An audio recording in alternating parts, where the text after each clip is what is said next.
Telqilhom l-editur tan-Nazzjon.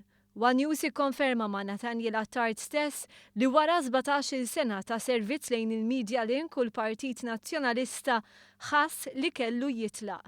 Nathaniel Attard kien wieħed mill-aktar ġurnalisti li kien ilu mal-Media Link u f'Settembru tal-2014 sar editur tan-Nazzjon wara snin editur ta' Net News. Osservajna li naraw stramba ħafna li telaq mill-Media Link issa li l-Partit Nazzjonalista daħal bruħu bġismu f'electoral mode u biss li ħass li issa żmien tajjeb li jbiddel l-impjieg tiegħu għalkemm ma riċitina aktar informazzjoni. One News jista' jikkonferma li numru ta' ħaddiema oħra qegħdin idabru rashom bl-atmosfera fid-Dar Ċentrali xejn mi tajba. Dan l-aħħar kien irrapportat li Matthew Bonnet, il-kap tal-Uffiċċju Informazzjoni tal-Partit Nazzjonalista, qed ifittex li dabbar rasu u wkoll u ironikament interessat li jsib impjieg ma' dan il-gvern.